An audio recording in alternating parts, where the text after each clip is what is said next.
dans le cadre des rencontres des territoires innovent pour des centres vivants, on a abordé déjà plusieurs questions.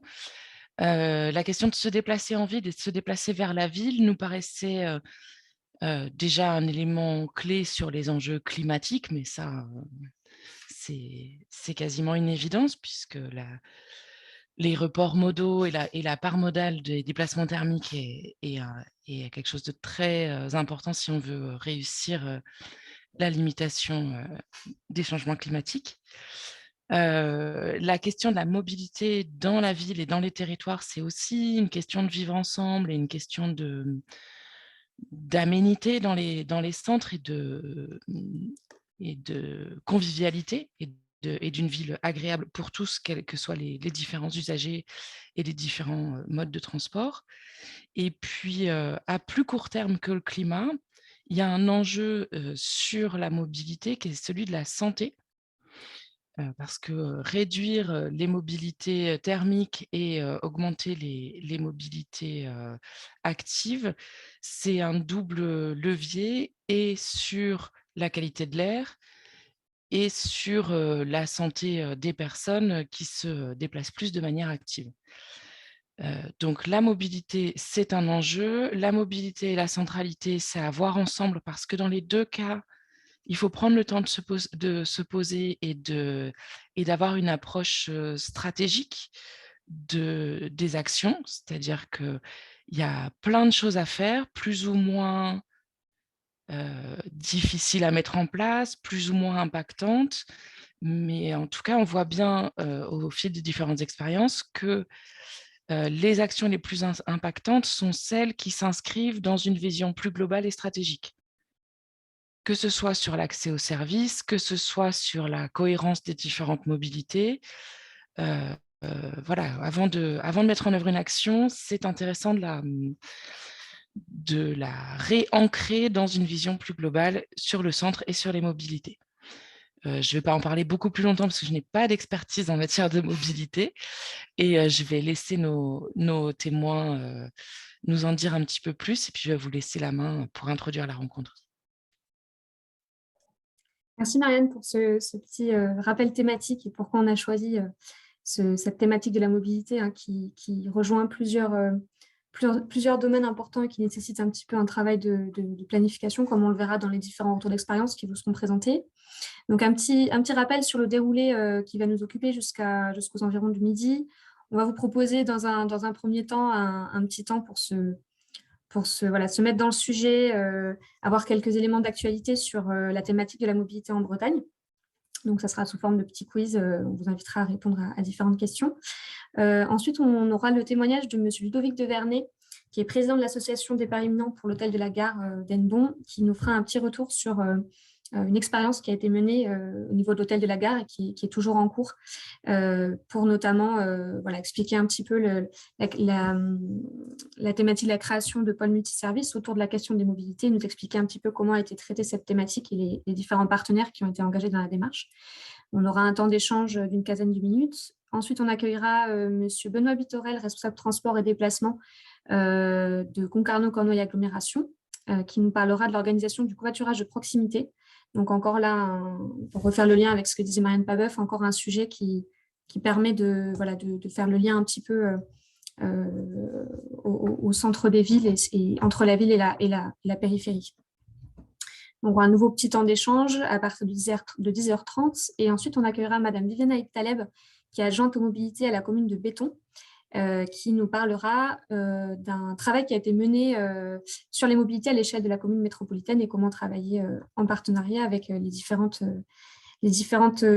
partenaires qui sont mobilisés sur la question de l'organisation des mobilités et des déplacements au niveau du centre et de la périphérie. Et voilà, on conclura par un petit temps sur la suite du cycle de rencontres pour vous expliquer un petit peu les prochains événements qu'il y aura dans ce cadre-là. Et on terminera aux alentours de 11h30. On pourra peut-être dépasser un petit peu, mais voilà, 11h30, 11h45. Donc, pour démarrer, comme on se le disait, un petit quiz introductif pour se mettre un petit peu dans la thématique. Donc, normalement, vous allez voir plusieurs questions qui vont venir apparaître sur vos écrans, qui vont vous permettre de vous mettre un petit peu dans la thématique des mobilités. On va pouvoir lancer ce petit quiz. Donc, la première question à laquelle on vous demande de répondre, les Français parcourent en moyenne 51 km par jour par personne, tout mode de déplacement confondu. Dans ce total de environ 50 km, quelle est la part modale du vélo? Donc, est-ce qu'il s'agit de 5 km par jour et par personne, 1 km par jour et par personne, ou 0,3 km par jour et par personne? Vous avez un petit temps pour répondre.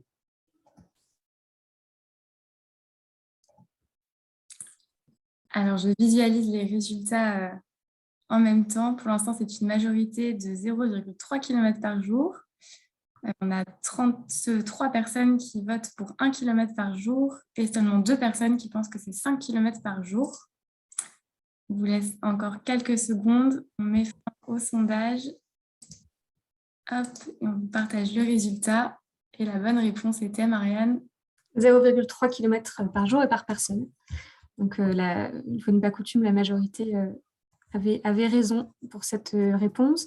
Donc, effectivement, sur le total de 51 km par jour et par personne qui sont effectués en moyenne par les Français, la voiture demeure le mode de déplacement le plus utilisé et le vélo est le dernier mode de déplacement utilisé.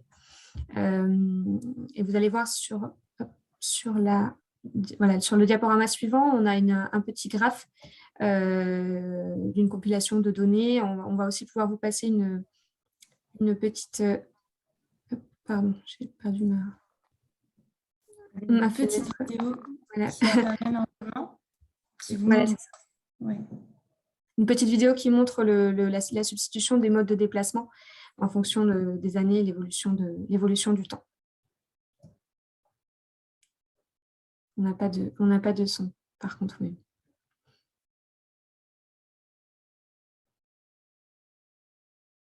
On prestait un son d'ambiance, c'est pas très... Voilà, donc on voit au départ la part de la marche qui est vraiment majoritaire dans les déplacements, notamment du quotidien. Et puis bon, les carrioles attelées à la fin du 19e siècle qui commencent à se développer, le développement du ferroviaire. Et petit à petit, à la toute fin du 19e siècle, une transition vers d'autres modes de déplacement pour arriver aujourd'hui sur les modes de déplacement qu'on connaît avec une prévalence de la voiture individuelle.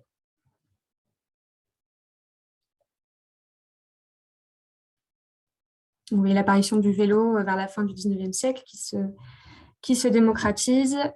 La marche reste quand même très, très majoritaire pour la majorité des personnes qui se déplacent, notamment dans le cadre du travail.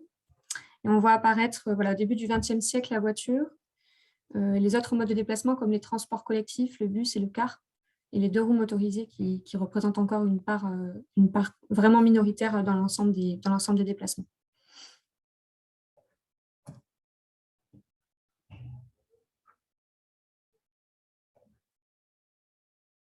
Et puis on arrive dans les années 40 avec encore la marche qui est le mode de déplacement le plus utilisé, la voiture qui commence petit à petit à prendre plus de place avec la démocratisation également de ce mode de déplacement. Puis on voit l'échelle kilométrique qui commence à varier, alors que jusqu'ici, elle ne variait pas. Exactement. On arrive sur des distances qui sont bien plus importantes, parcourues notamment par les modes motorisés. Donc, dans les années 80, une distance moyenne de kilomètres parcourus par jour et par personne en voiture, autour de 30 km par jour. Donc, on a une évolution des modes de déplacement, mais également une augmentation, comme on le voit avec le changement d'échelle, des kilomètres parcourus journaliers par personne, notamment dans le cadre de l'activité professionnelle. Donc, ça aurait été un peu plus dansant avec la musique d'ambiance, mais vous avez vu un petit peu l'évolution de ces modes de déplacement et du nombre de kilomètres parcourus par jour et par personne. Et on voit que la part du vélo aujourd'hui reste encore minoritaire dans les modes de déplacement journaliers. Alors la question suivante, quelle est la part des transports sur le total des émissions de gaz à effet de serre en Bretagne? Donc, vous avez le choix entre quatre possibilités. 40% des émissions totales, 32% des émissions totales, 18% des émissions totales et 8% des émissions totales de gaz à effet de serre. Je vais vous laisser un petit temps pour répondre. Oui, alors pour l'instant, c'est une majorité de 32% des émissions de gaz à effet de serre. Certains ont voté pour 40%, d'autres pour 18%, personne pour 8%. Semblait connaître le territoire. Hop, encore quelques secondes et on vous partage les résultats.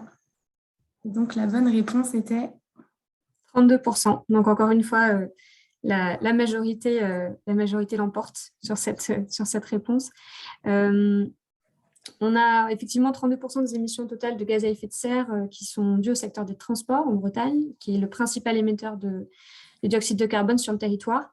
Et dans l'ensemble de la catégorie transport, on a 80% qui correspond au transport routier de marchandises et de personnes.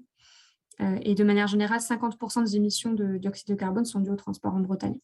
On a un taux qui est plus élevé que la moyenne nationale, favorisé par cet habitat dispersé qui caractérise le territoire breton et qui nécessite un plus fort recours à la voiture. Voilà. Donc, on a un petit schéma en suivant qui montre effectivement que la part des transports représente ces 32% d'émissions de gaz à effet de serre. Et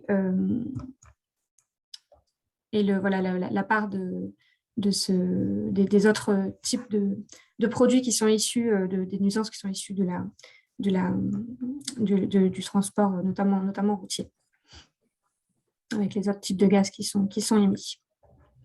Donc, un enjeu évidemment également sur la qualité de l'air. Troisième question. Quelle est la part des actifs bretons autosolistes pour leur trajet domicile-travail? Donc, la part des personnes qui travaillent, qui se rendent tout seuls au bureau ou sur leur lieu d'activité professionnelle, tout seuls dans leur voiture. Donc, est-ce que c'est 80%, 70%, 60% ou 50% de ces actifs bretons, donc des personnes qui exercent leur activité professionnelle dans le cadre des déplacements domicile-travail? Alors, les résultats se battent en duel entre 80% ou 60%. Ah non, certains ont voté pour 60, d'autres pour 50. C'est quand même une majorité de 80%. Je vous propose de partager les résultats et Marianne de nous donner la réponse.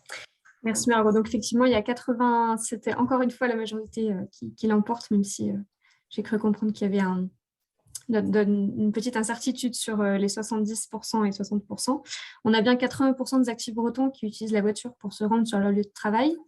Le transport en commun va venir représenter 5% du total de ces déplacements domicile-travail, la marche à pied 6%, et les deux roues environ 3%.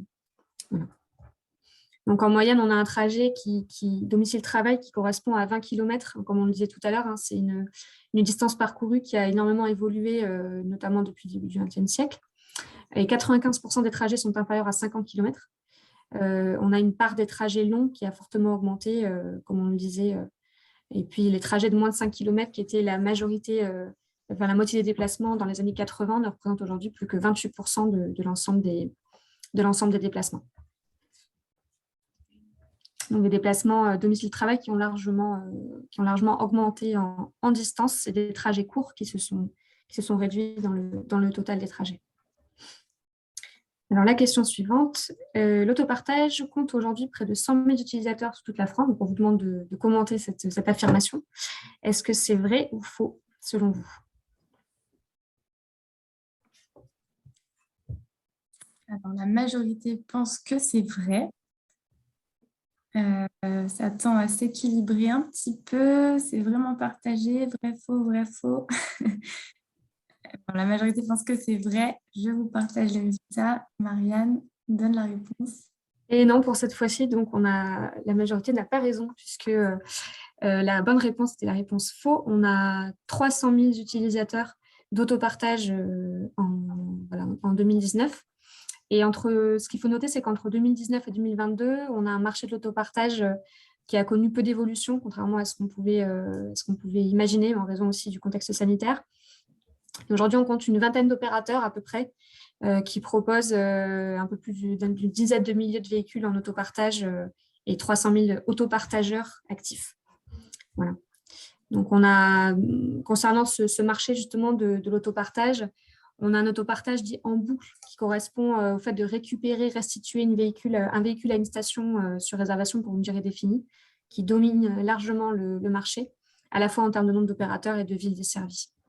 Et puis, un autre point intéressant à noter sur cette question de l'autopartage qui se développe quand même, c'est qu'on a un profil d'autopartageur qui est majoritairement masculin, et qui correspond à un profil de personnes urbaines assez diplômées et des actifs pour 80% d'entre eux. Ils utilisent ces services d'autopartage en boucle pour des locations courtes et pour des trajets dans leur agglomération de résidence, des motifs non contraints, c'est-à-dire par exemple des visites à des amis, des sorties, des achats. Donc finalement, ce qu'on pouvait imaginer sur le fait que ce soit majoritairement des déplacements domicile-travail, c'est pas forcément le cas, puisque c'est plutôt pour des motifs non obligatoires ou non contraints dans la vie quotidienne. Et la dernière question qui viendra clôturer cette petite séance de mise en forme avant le démarrage du webinaire et des interventions. Donc, on vous demande aussi de commenter cette affirmation. Une personne sur deux en insertion professionnelle a déjà refusé un emploi ou une formation par manque de mobilité. Est-ce que, selon vous, c'est une affirmation qui est vraie ou qui est fausse ?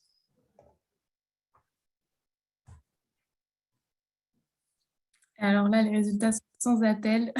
La majorité pense que c'est vrai. Une personne s'est prononcée pour le faux, 2 personnes. Donc, effectivement, c'est vrai. Donc, la majorité a raison.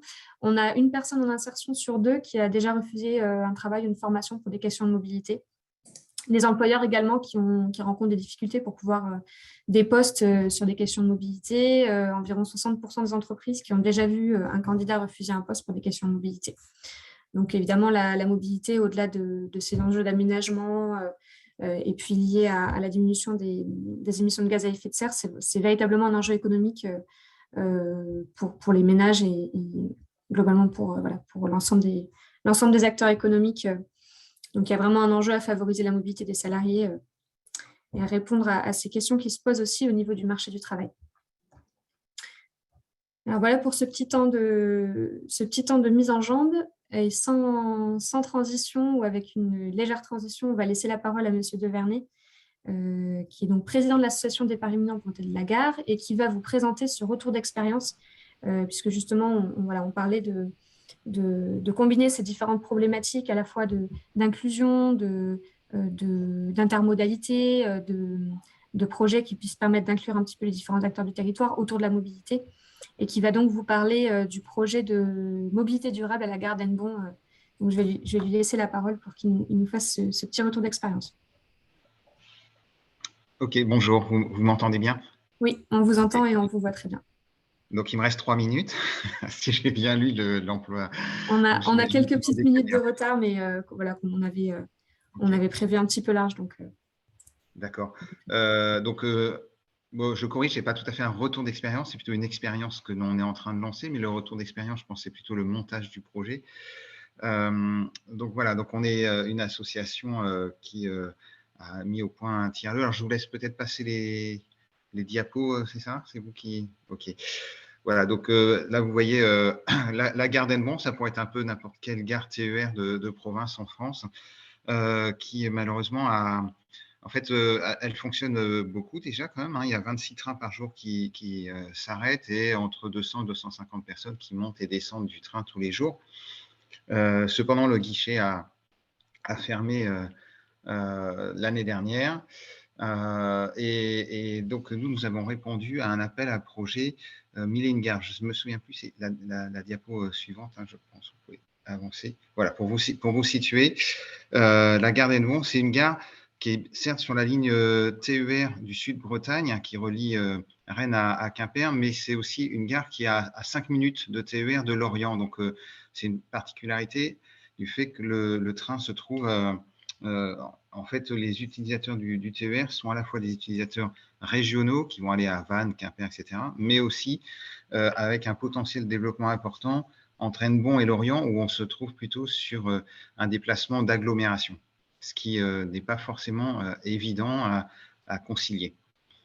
Je vous laisse passer la diapo. Voilà, donc ça rejoint un peu ce qu'on vient de voir dans votre sondage, donc je ne vais pas m'étendre, mais en tout cas, on a un déplacement sur le pays de Lorient qui est majoritairement en voiture, pas mal à pied aussi parce que les gens travaillent à côté de chez eux, notamment sur Lorient, mais on voit que la part vélo et transport collectif a encore de grandes marges de développement, sachant que c'est pourtant un territoire qui commence à bien s'équiper. Alors, nous, d'où on vient, qui on est, nous sommes une association qui a été créée pour revitaliser le quartier de la gare d'Hennebont. Comme la plupart des quartiers de gare en Bretagne et dans les territoires un petit peu vallonnés, les gares sont construites à l'extérieur des centres-bourgs et ont été à l'origine de quartiers assez dynamiques pendant un siècle, hein, du fin 19e à fin 20e. Et puis, l'utilisation de la voiture et le délaissement de l'utilisation du train fait péricliter ces quartiers de gare.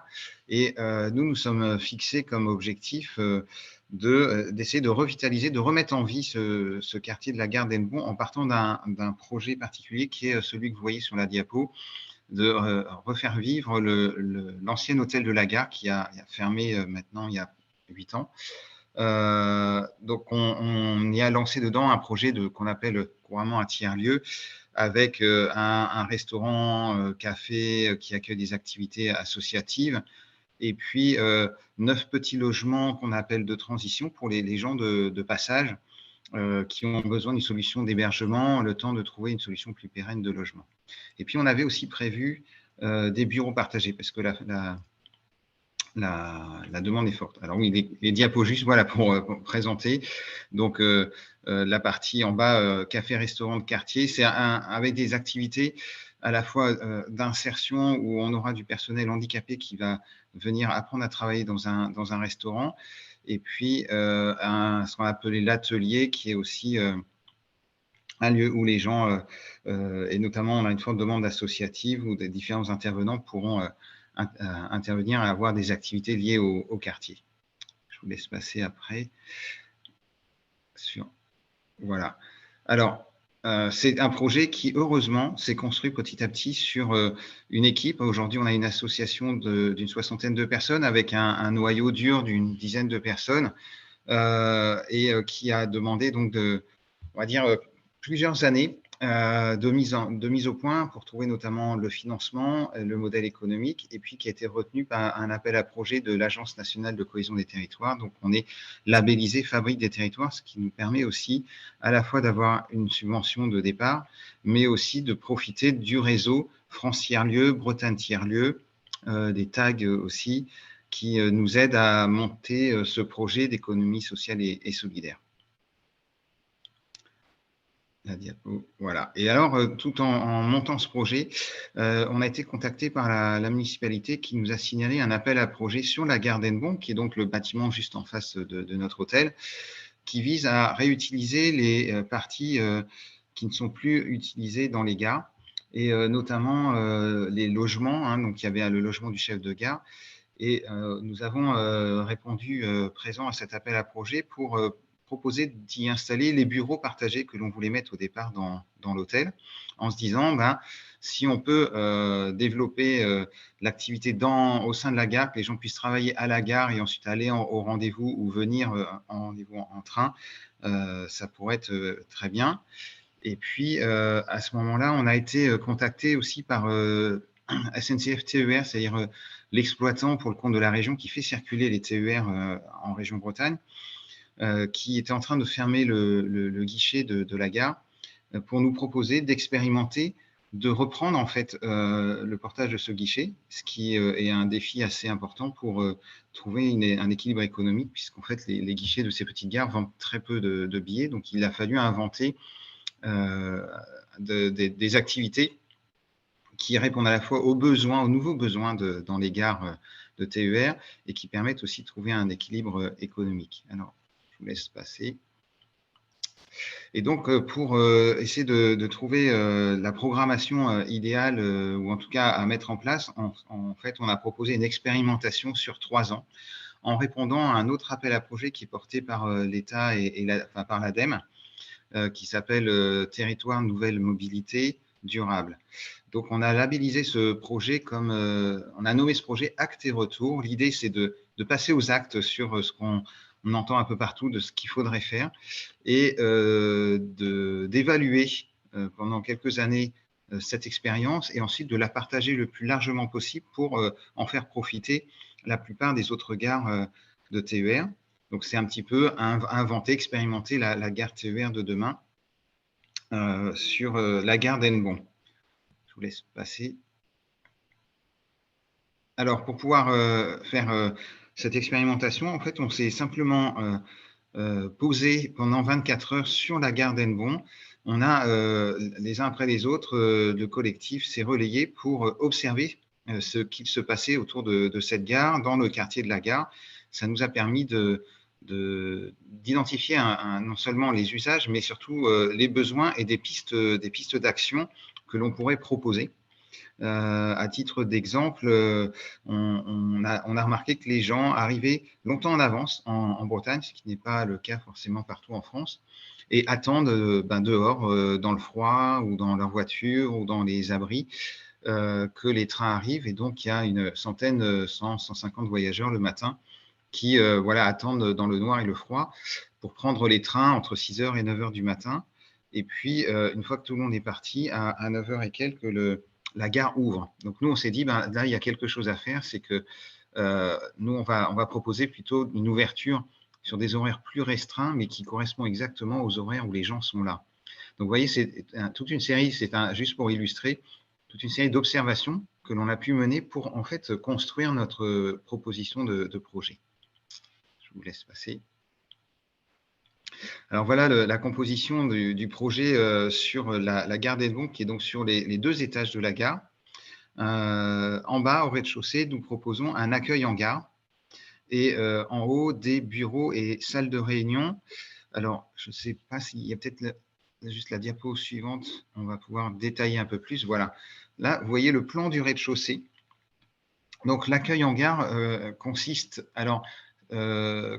puisque ça a évolué un petit peu depuis, à accueillir les voyageurs donc aux horaires où ils sont là de manière la plus nombreuse, donc notamment tôt le matin et puis le soir en fin de journée, de les accueillir dans un cadre plutôt cosy, chaleureux, pas forcément un guichet de gare, puisque la plupart des gens en fait ont déjà leur billet sur leur téléphone notamment, mais plutôt du conseil en mobilité. Donc, on aura un guichet qui servira à la fois des viennoiseries, des cafés chauds, des choses comme ça le matin pour se réconforter, pouvoir avoir un lieu chaleureux où on peut lire, travailler à l'intérieur, et puis en même temps de proposer un certain nombre d'informations sur l'offre de mobilité à partir de cette gare et autour de cette gare.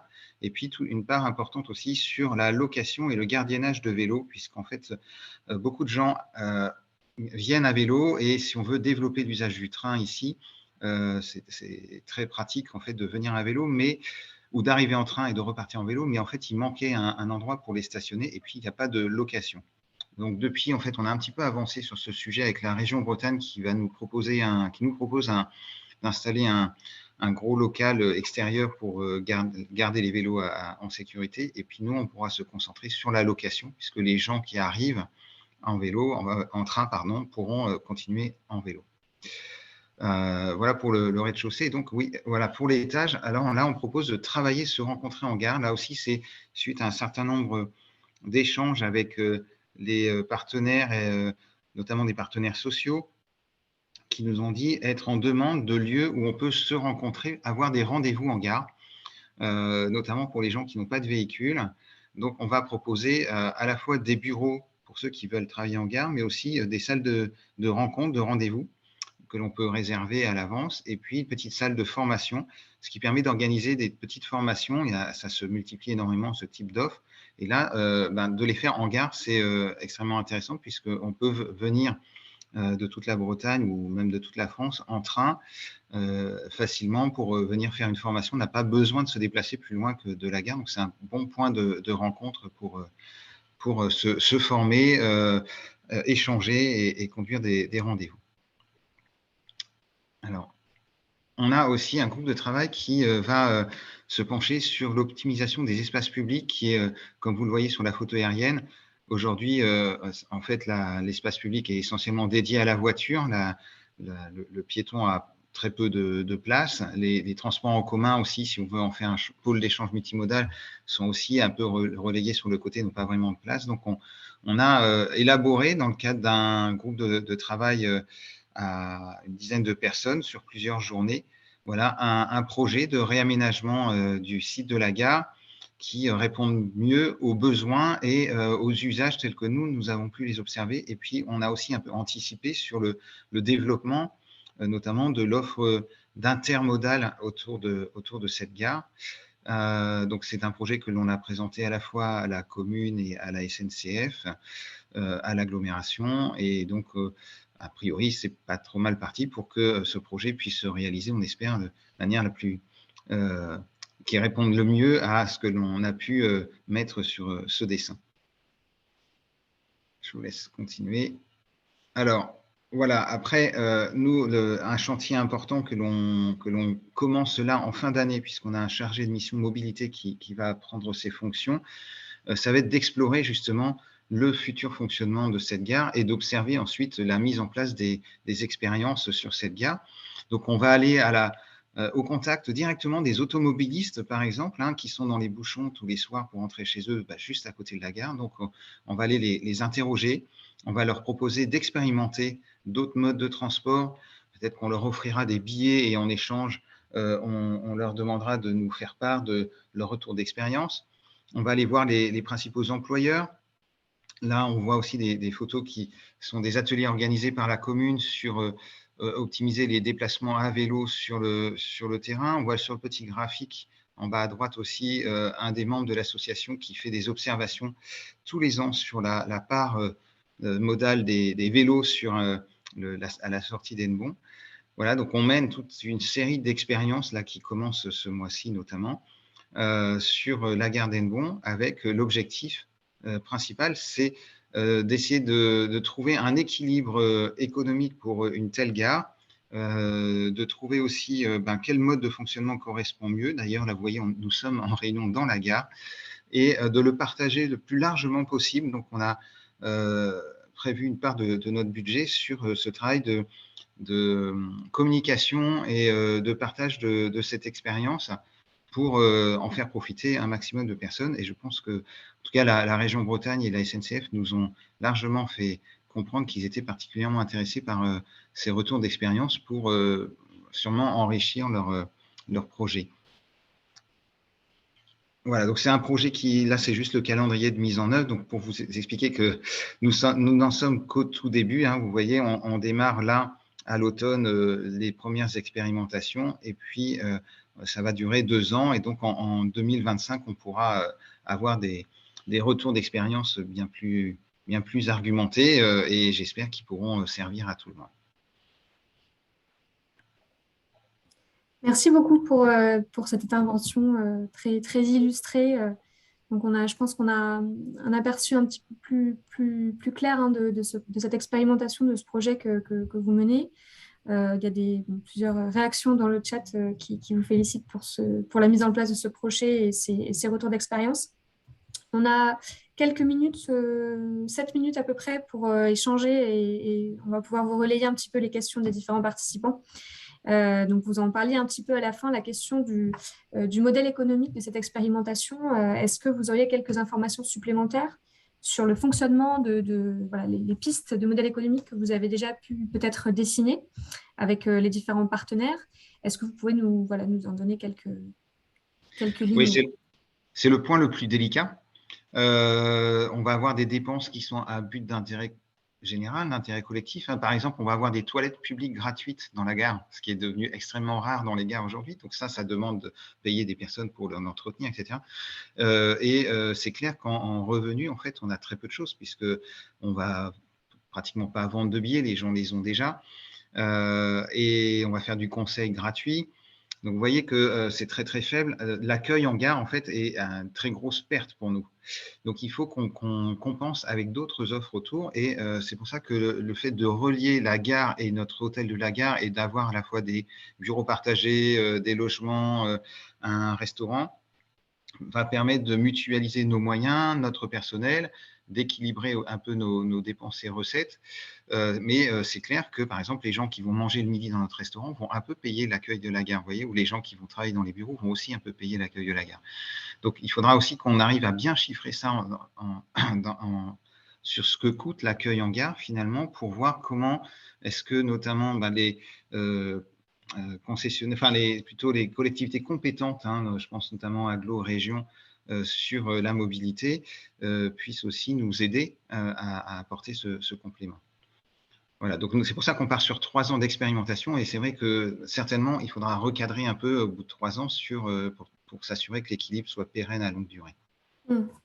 Et justement, sur cette question de l'équilibre économique du projet, il y a deux autres questions un peu plus ciblées qui rejoignent cette thématique. Je vais vous relayer.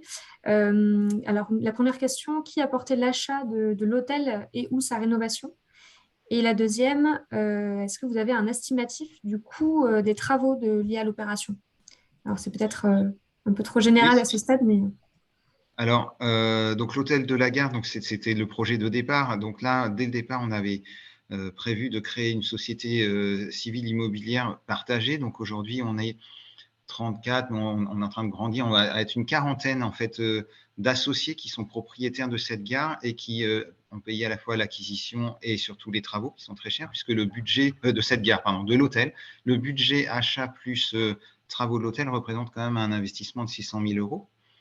Et sur la gare, par contre, on est sur une location.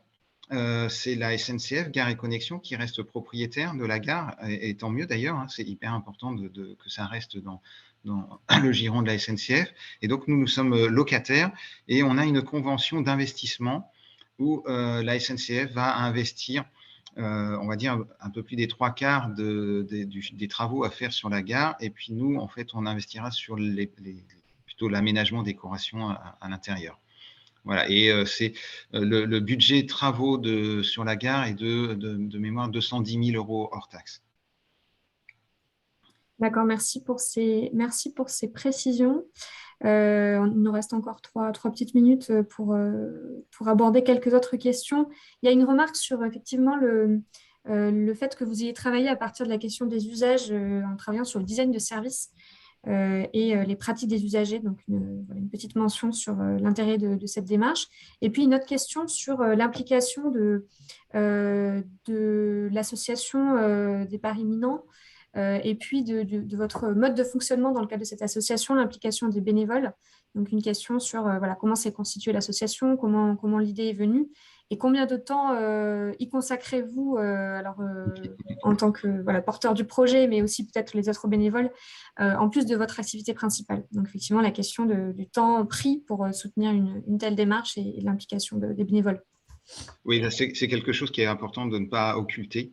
Aujourd'hui, c'est un projet qui se monte essentiellement grâce au bénévolat, même si l'objectif, dès notre ouverture l'année prochaine, on sera en société coopérative d'intérêt collectif. Donc, ce ne sont pas des bénévoles qui vont travailler là, mais uniquement des salariés. Donc, c'est pour ça qu'on a cet impératif de trouver un équilibre économique. Là, on va quitter le bénévolat quelque part. Aujourd'hui, ce projet il est porté depuis plusieurs années par des bénévoles avec des implications que chacun peut mettre à sa mesure. Juste pour illustrer, je crois que ça fait partie des questions. Moi, je suis on va dire, un mi-temps de bénévolat depuis 4 ans sur ce projet. Je ne suis pas le seul à porter ce type de projet. Je crois que beaucoup de projets associatifs sont portés parce que des gens sont passionnés et décident de consacrer une grosse partie de leur temps sur du bénévolat parce que c'est passionnant.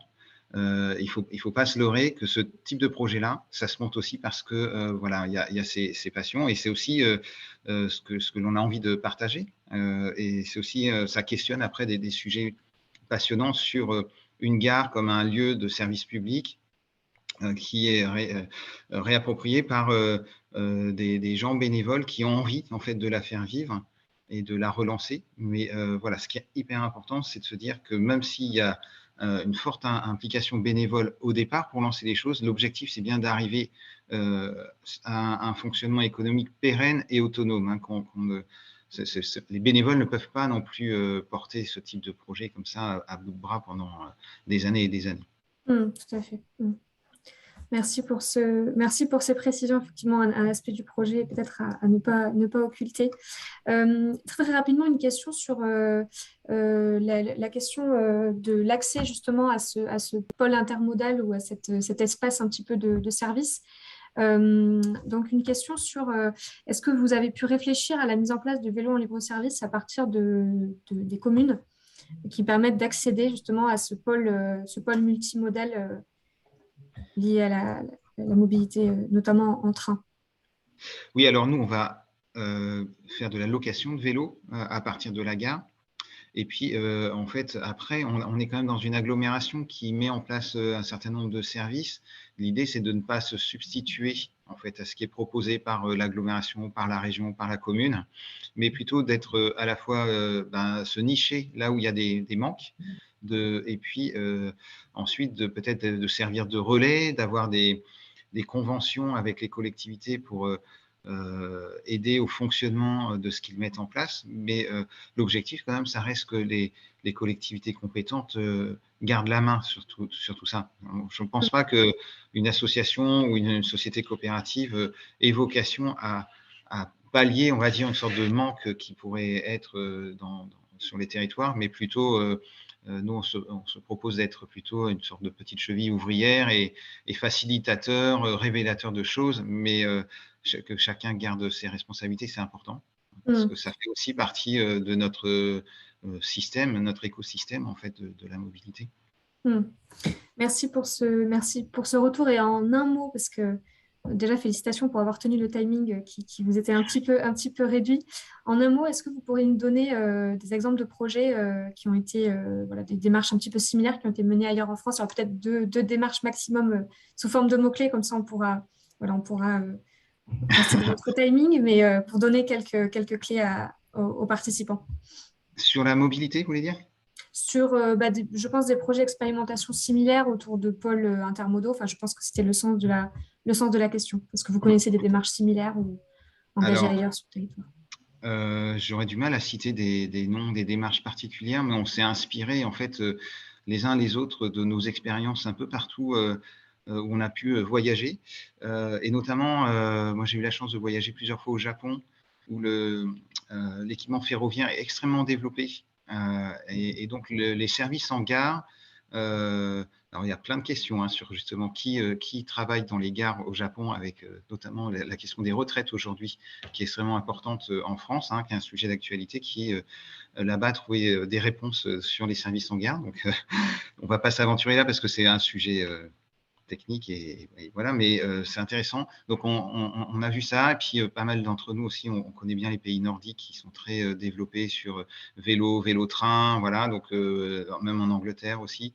Voilà, on est plutôt enrichi de tout ce qu'on a pu croiser les uns des autres, mais j'aurais du mal à vous citer un exemple particulier. D'accord, donc plutôt des expériences à l'international qui ont nourri ce projet pionnier. Voilà. Très bien. Bah, écoutez, je suis désolée, on va clôturer cette séquence de questions-réponses, même s'il y aurait peut-être plein d'autres sujets à explorer. Je vous remercie pour votre intervention, puis je vous invite à rester en ligne si vous le pouvez. Et puis, on va passer peut-être à la séquence suivante qui va être animée par M. Benoît Bittorel, responsable transport et déplacement de Concarneau, Cornouailles Agglomération. Donc là, on sort de la question de la constitution de pôle intermodal autour des mobilités. On va s'intéresser à une thématique en particulier à partir d'une expérimentation qui est autour du projet EOP sur le sujet du covoiturage de proximité.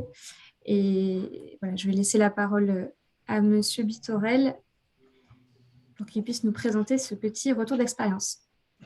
Oui, bonjour à tous. Du coup, je vais vous parler de l'organisation du covoiturage de proximité qu'on a expérimenté là depuis 2019 et qui s'est inscrit en fait dans un projet plus global en fait à l'échelle de l'agglomération en lien avec le projet de territoire de l'agglomération qui visait notamment à développer l'accès aux biens et aux services et puis en lien avec le plan global de déplacement. Donc, et je vais axer un petit peu la présentation justement sur les conclusions et ce qui est ressorti de ces 3 ans d'expérimentation, c'est notamment le besoin de renforcer dans l'application de la compétence mobilité qui est portée par l'agglomération, mais de renforcer le lien de proximité aussi avec les communes. Je ne sais pas si les diapositives, voilà, merci. Du coup, sur la présentation du territoire, rapidement, donc le territoire de l'agglomération de Concarneau compte 50 000 habitants, dont 19 000 sur Concarneau, et 2 centralités, on va dire, secondaires, qui sont Tréguin et Rospordin, avec à peu près 7 000 habitants. Je vous ai mis en fait pour illustration justement la carte de densité du territoire, parce que c'est un des gros enjeux en termes de mobilité sur le territoire, c'est toute la desserte et le niveau de service qui est possible de mettre en zone peu dense. Toutes les zones blanches là, sur la carte. C'est-à-dire qu'en dehors des centres-bourgs, on est confronté en fait à un habitat diffus et sur lequel, en termes de transport collectif, on est assez limité. On a des services de transport à la demande qui viennent compléter en fait les lignes régulières, mais qui ne peuvent pas aller partout, ou alors dans des conditions financières ou de temps de parcours qui sont pas intéressantes et pas attractives, quoi. Une autre donnée qui était intéressante, qui était issue d'une enquête ménage déplacement de 2013, c'est qu'on a 71% des flux qui sont internes au territoire et donc sur lesquels, au niveau de CCA et au niveau de la compétence mobilité, on va pouvoir agir et qui a amené justement à la réflexion du covoiturage de proximité. Et puis un autre élément en lien aussi avec le covoiturage, c'est que 91% du le taux de motorisation des foyers est de 91% sur le territoire. Et donc, il y a un vrai enjeu à essayer de travailler sur l'utilisation de la voiture. Enfin, la voiture est présente, donc il y a un enjeu de mobilité à essayer d'inciter à l'utiliser peut-être autrement et en tout cas à limiter l'autosolisme. Sur la diapositive suivante, du coup, elle est peut-être un petit peu complexe, mais c'était juste pour illustrer en fait ce que je disais en introduction, c'est que la mobilité, elle est portée du coup par CCA, qui est autorité organisatrice de la mobilité, mais que la question de la mobilité, elle est en lien avec beaucoup d'autres compétences portées notamment par les communes. Notamment, le premier impact en fait, sur la mobilité, ça va être la question de l'aménagement du territoire, comme je l'ai dit, avec aussi l'étalement urbain qui est propre en fait à la Bretagne, mais qu'on retrouve sur CCA. Et donc, la question de la mobilité, elle a un lien fort avec le SCOT qui est porté par l'agglomération, mais aussi avec le PLU des communes. On n'a pas de PLUI, nous, au niveau de CCA. Et puis cette diapositive-là, c'était notamment pour illustrer aussi, là sur les camemberts que vous pouvez voir par type de mobilité. En orange, c'est assez arbitraire, hein, mais c'était pour illustrer un petit peu ce qui relevait de la compétence mobilité de l'agglomération et ce qui pouvait relever de la compétence des communes, à la fois la compétence notamment voirie, mais aussi en lien avec les CCAS, les compétences sociales que peuvent porter les communes. Donc, en termes de transport collectif, 80% de la compétence est portée par l'agglomération, puisqu'on porte un contrat et on définit le niveau de service.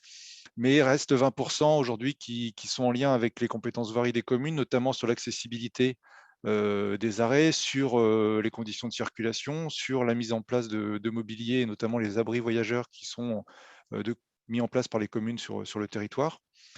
Sur le vélo, à l'inverse, en fait, on a plutôt quelque chose qui s'inverse avec une grosse part qui relève des communes, notamment les compétences voirie, puisque tous les aménagements cyclables vont être à réaliser sous maîtrise d'ouvrage communale avec un accompagnement de CCA, mais c'est les communes qui ont la main dessus. Et par rapport à ce qui va nous intéresser tout à l'heure sur le covoiturage, c'est pareil, 100% ne dépend pas de CCA, puisque comme je vous le présenterai, on a fait remonter un besoin aussi d'animation et en tout cas d'implication des communes pour faire remonter à la fois les besoins qu'ils pouvaient identifier auprès des habitants et être le relais aussi en termes de communication et de sensibilisation auprès des habitants. Les communes ont leur rôle à jouer. Et puis, il y a d'autres intervenants extérieurs aussi rapidement sur les communes, des associations, les CCS ou autres. Donc sur la diapositive suivante, c'était pour illustrer plus globalement sur le plan global de déplacement l'articulation entre communes et CCA. Donc j'ai essayé par des jeux de police là, de montrer un petit peu quelle était la collectivité la prédominante sur les compétences. Donc sur le plan global de déplacement qui a été validé en 2015, on avait un axe principal qui était la solution d'accessibilité aux équipements de transport collectif. Et donc l'objectif c'était d'adapter l'offre de transport collectif. Donc là, comme je vous l'ai dit, c'était plutôt CCA qui était compétent sur ce point-là. Mais sur la pratique du vélo, en termes d'équipement ou de stationnement, c'est plutôt les communes qui vont avoir la main sur cet axe-là. Sur le covoiturage, c'est plutôt CCA, mais en lien quand même avec les communes. En termes d'intermodalité, notamment le développement du vélo plus bus, vélo plus train, c'est aussi les communes qui vont avoir un peu plus la main. Et puis, il y a un volet aussi qui avait été identifié dans le plan global de déplacement, qui était de proposer un service à destination des personnes isolées, où là, c'est CCA qui a plus la main. Et sur les autres axes, en fait, qui étaient de la culture des déplacements, et la place du vélo et des piétons, avec notamment à la fois de l'offre de services vélo, mais aussi un gros volet sur les changements de comportement. Là, c'était plutôt l'agglomération qui avait la main, avec un volet de sensibilisation auprès des habitants et d'accompagnement au changement de comportement. Et à l'inverse, sur l'axe 3, qui était d'aller vers la rue apaisée, où là, on a clairement une compétence qui va être portée par les communes, en lien avec la voirie, le stationnement. Donc, au niveau de l'agglomération, on intervient plutôt dans un volet de partage des bonnes pratiques. On a fait une formation avec le CEREMA auprès des communes, justement, pour amener les communes à avoir des bonnes pratiques sur ces aspects-là. Donc voilà, donc il y a un partage dans le plan de déplacement qui est vraiment ressorti, un partage important des compétences et des actions entre communes et CCA qu'on essaye de développer. Du coup, sur le covoiturage de proximité dont je vous parle, donc c'est l'enjeu qui a été identifié, c'était clairement qu'il y avait des personnes isolées en fait sur le territoire, qui avaient des difficultés pour se déplacer, d'avoir accès en fait aux biens et aux services pour aller faire leurs courses, pour aller chez le médecin, que le transport à la demande qu'on avait mis en place ne permettait pas de répondre à toutes ces demandes-là parce qu'on ne pouvait pas aller c'est pas du transport en porte-à-porte, c'est des transports en ligne virtuelle, donc on a des arrêts bien définis, des horaires prédéfinis, et on était confronté à cette difficulté du premier et dernier kilomètre, comment rejoindre le point d'arrêt. Et donc le transport collectif montrait ici ses limites, et donc on a voulu expérimenter en fait un autre service de transport, et donc on s'est porté sur le covoiturage de proximité. En 2019, quand on a réfléchi à ça, l'association EOP était aussi en train d'essayer de développer un service de covoiturage de proximité. Donc, il y a eu convergence un petit peu des projets. Sur Ploërmel Communauté et la Bretagne romantique, ils avaient aussi les mêmes problématiques. Donc, en fait, ces trois territoires plus EOP, on a monté une expérimentation de covoiturage de proximité.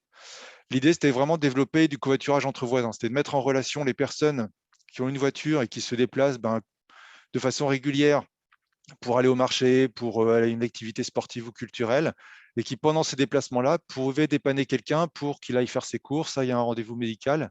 Et donc, c'était de compléter en fait la pratique du covoiturage qui est très axé domicile-travail, on va dire, à l'échelle de nos collectivités, par du covoiturage vraiment plus de très petite distance et de façon un peu plus occasionnelle, qui n'était pas du quotidien.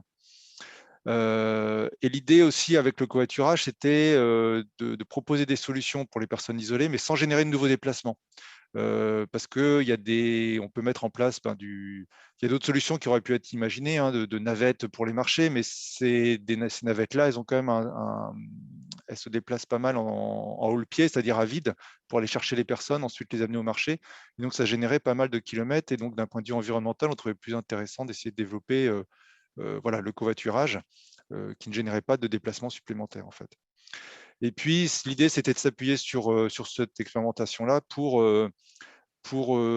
travailler sur une acculturation vers d'autres covoiturages, notamment le domicile-travail, les covoiturages vers les événements, le solidaire, avec à terme peut-être l'idée de pouvoir s'appuyer sur le site Westgo et de pouvoir automatiser peut-être les mises en place, les mises en relation. Donc, sur la diapositive suivante, là, on va vous présenter rapidement les quelques résultats qu'on a eus depuis 3 ans. Donc, en fait, on a aujourd'hui 154 conducteurs qui sont inscrits au service et qui proposent 212 trajets. Donc, on a ce qui est ressorti, le point positif de cette expérimentation, là, c'est vraiment plutôt la disponibilité des habitants à rendre service. C'est-à-dire qu'on n'a pas trop de difficultés en fait, à ce que les gens s'inscrivent, proposent leur trajet. Il n'y a pas un gros engagement puisqu'en fait, c'est pour du trajet plutôt occasionnel. On va les contacter si on a, pour les mettre en relation avec une personne, mais ce sera pour les dépanner une fois ou deux. Donc, il n'y a pas l'engagement qu'on peut avoir sur le domicile-travail. Pour information sur la mise en relation, aujourd'hui, donc EOP avait mis à disposition, il y avait un mi-temps qui était déployé sur notre territoire pour faire les animations, mais je reviendrai tout sur la diapositive d'après, mais faire les animations et qui fait aussi la mise en relation. Donc aujourd'hui, l'ensemble du service se fait par téléphone. Les personnes qui ont besoin d'un trajet appellent en fait l'association EOP, qui va rechercher dans sa base de données des conducteurs si on trouve des solutions. Elle va pouvoir compléter aussi, voir s'il n'y a pas une solution de transport collectif qui est quand même disponible. Elle va compléter aussi avec des solutions de covoiturage qui peuvent apparaître sur le site Westgo notamment. Et du coup, va mettre en relation, recontacter la personne qui a fait la demande pour lui donner les coordonnées de la personne, du conducteur potentiel qui pourrait la dépanner, en ayant préalablement justement recontacté le conducteur pour s'assurer que le trajet est toujours valable et que la personne est disponible pour faire du covoiturage à la date demandée. Là où on a pas mal de conducteurs inscrits, par contre, la difficulté, en tout cas, on s'attendait à avoir en tout cas plus de demandes par rapport à l'attente qui nous avait été remontée de personnes isolées qui rencontraient des difficultés. Comme ça a été dit en introduction, il y a une personne sur deux qui a des difficultés, qui a refusé un emploi ou une formation pour des questions de mobilité. On avait un peu ce même ratio pour des accès aux services, pour des accès à des activités. Et pour l'instant, on est à environ 50 demandes par an. Donc, on n'a pas une massification un petit peu des demandes. On a des difficultés, en fait, je pense, à faire connaître le service auprès des personnes isolées. On communique par les réseaux sociaux, par affichage ou autre, mais le covoiturage nécessite quand même de pouvoir échanger avec les personnes, puisque même les personnes qui sont isolées peuvent avoir des freins à la pratique du covoiturage. Il y a besoin de les rassurer sur le fait d'être mis en relation avec un inconnu. Et est-ce qu'il va bien être là au rendez-vous? Est-ce qu'il va m'amener, il va bien me ramener au retour? Toutes ces craintes, en fait, elles ont besoin d'être levées. Et donc aujourd'hui, on a un petit peu de difficulté à les lever. Par contre, même sur ces 50 demandes, on arrive quand même, en fait, et c'est plutôt ça qui est satisfaisant dans le service, c'est qu'on a quand même 40% de mise en relation. C'est-à-dire que pour 40% des demandes, on arrive à leur trouver une solution, même avec voilà, un pool de conducteurs à l'échelle d'un territoire comme CCA de 154 conducteurs, qui n'est pas énorme, mais qui quand même nous permet d'apporter des solutions. Je pense que ce taux de mise en relation, en fait, il est assez satisfaisant parce que on a de la souplesse dans l'organisation de ce covoiturage-là. À la fois, les demandeurs ne sont pas à cheval sur un horaire à la minute, ça peut être au quart d'heure, à la demi-heure, et les conducteurs aussi peuvent aussi s'adapter, partir un peu plus tard ou un peu plus tôt au marché. Voilà, c'est des choses assez souples dans l'organisation. Donc, sur la diapositive suivante, là, ce que je voulais vous présenter, c'était notamment les enjeux qui nous restent à faire. C'est continuer à alimenter la base en solutions de déplacement pour avoir de plus en plus de solutions à proposer. Donc pour ça, il y a des animations qui sont faites sur le territoire, à la fois sur les lieux de vie, donc les marchés, dans les médiathèques. On continue à rentrer en contact aussi avec les associations culturelles et sportives, puisque c'est ce type de déplacement qui nous permet d'alimenter notre base de données. Donc en termes de moyens, il y avait un mi-temps qui avait été dédié par EOP là, pendant les 3 premières années, donc 2019, 2020, 2021, qui était un mi-temps qui était justifié notamment par la mise en place du service. Il a fallu développer des outils de communication. Là, maintenant que les choses sont un peu plus stabilisées, on a un tiers-temps, on va dire, qui a été pris en charge directement par du personnel en interne à CCA et qui travaille sur cette animation du covoiturage. Donc, il y a un enjeu vis-à-vis des conducteurs pour trouver des solutions. Et comme je vous l'ai dit, il y a un enjeu assez fort, c'était de continuer à faire connaître le service. Et pour ça, on travaille notamment sur un réseau de prescripteurs, donc toutes les structures d'insertion du territoire, les CCAS, les missions locales, les centres sociaux, le CDAS, vers qui on se tourne pour qu'ils puissent faire connaître en fait le service et être prescripteurs du service. Et c'est eux qui sont en contact avec les habitants et qui peuvent lever les freins justement à cette pratique du covoiturage. Il y a des webinaires aussi qui sont organisés vis-à-vis de ces acteurs-là. Et pour ce besoin de proximité, comme je disais, vis-à-vis des habitants, à la fois pour faire connaître le service vers les conducteurs ou vers les personnes qui en ont besoin, il y a une co-animation qui s'est mise en place et qui est en train de se mettre en place avec les communes. On a demandé aux communes en fait, d'identifier un référent au sein de la commune qui peut être soit un élu, soit un agent, ou les deux. Chaque commune nous était libre de définir ses référents. L'idée, c'est que ce référent-là soit un appui sur les besoins locaux et fasse remonter les besoins auprès de CCA, et puis que nous, on puisse aussi avoir un relais auprès des communes en termes de communication, et notamment dans l'ordre d'une demande, si on n'a pas de solution dans notre base de données, on peut lancer ce qu'on appelle des SOS covoiturage, c'est-à-dire qu'on s'appuie sur les relais sociaux, via la presse ou via justement la communication que les communes peuvent avoir pour justement faire relayer une demande. La semaine prochaine, on cherche un trajet, je veux dire, Élian-Concarneau.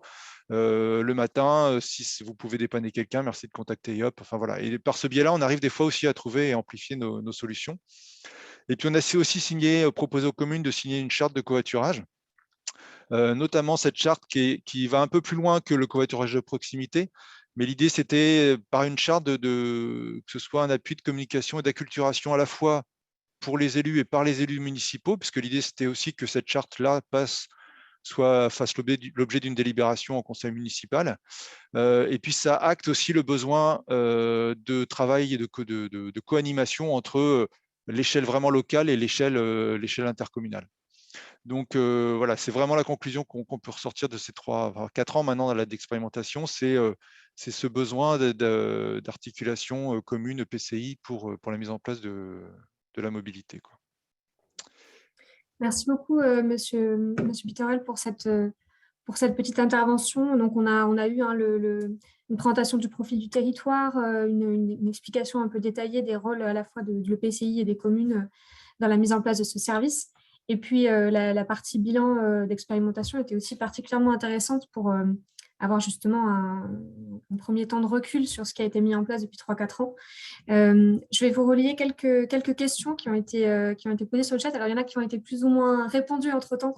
On va quand même les explorer. Donc, une première question de Madame Aïtaleb qui interviendra tout à l'heure et on va essayer d'être assez rapide puisqu'on a une dizaine de minutes pour ce temps d'échange.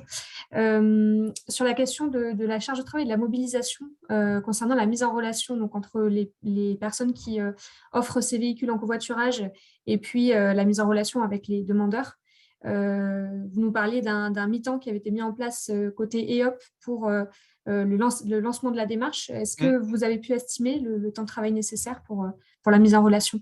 Alors, pour la mise en relation, ça va être très variable en fait. C'est-à-dire que sur une demande, on peut trouver dans notre base de données la solution, un conducteur qui va pouvoir, qui correspond à la demande. Et là, il y a 2-3 coups de fil à passer pour faire la mise en relation. Et donc, sur une demi-journée, la mise en relation peut être effective.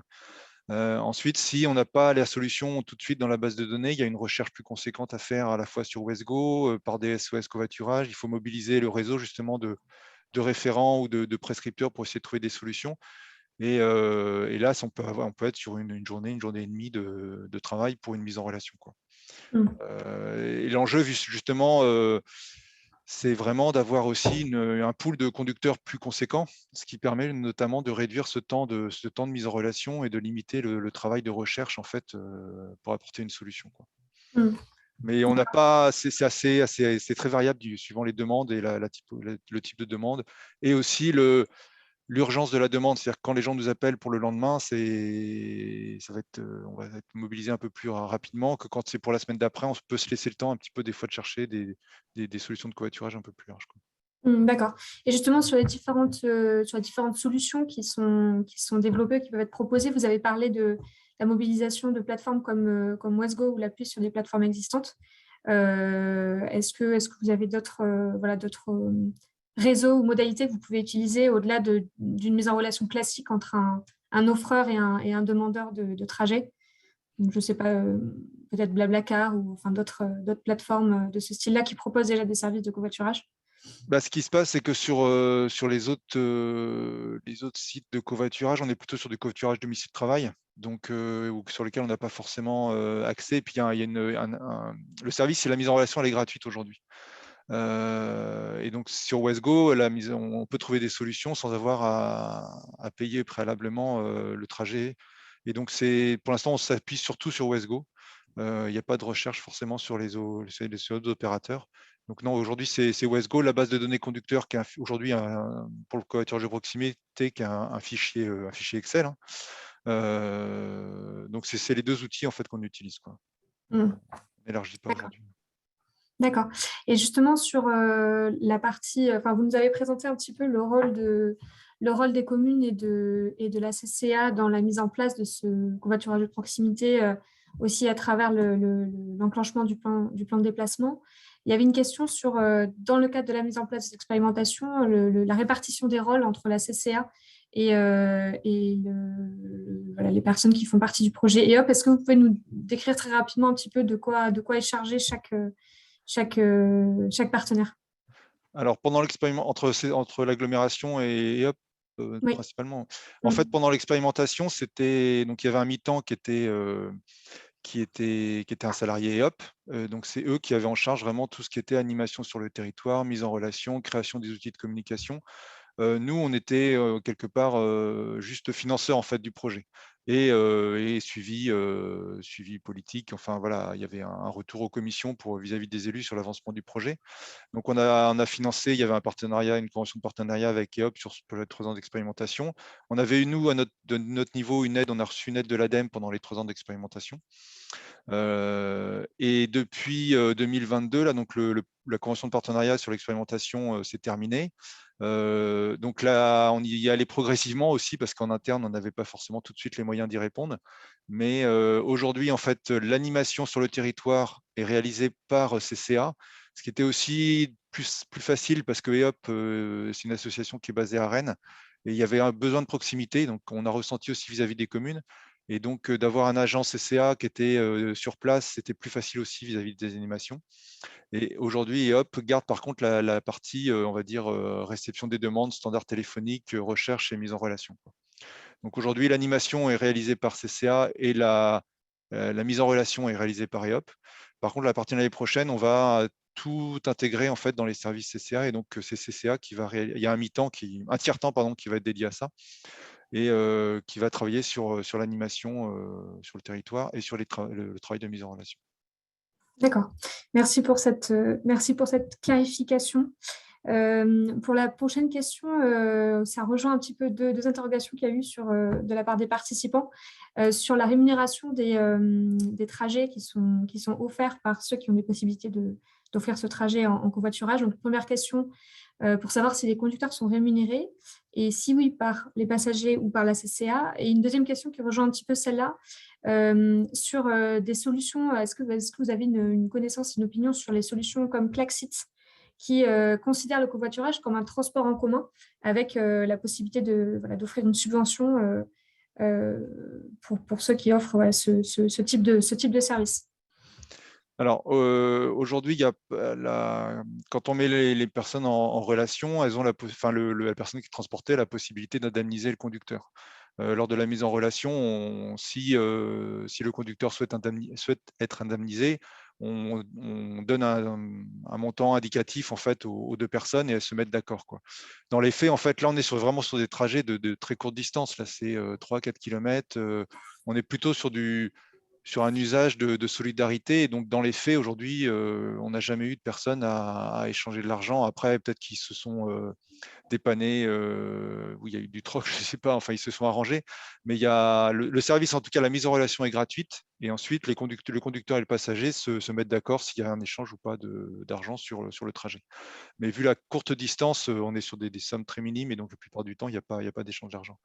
Après, je vous avouerai que je ne connais pas trop le fonctionnement exactement de Klaxit et comment la rémunération se fait sur ce genre de déplacement. On n'a pas poussé non plus la réflexion au niveau de CCA sur effectivement identifier vraiment le covoiturage comme un transport collectif avec une participation de CCA, un incitatif aux conducteurs pour proposer des trajets. je sèche un petit peu sur cette question-là. Je suis pas assez expert là-dessus pour y répondre.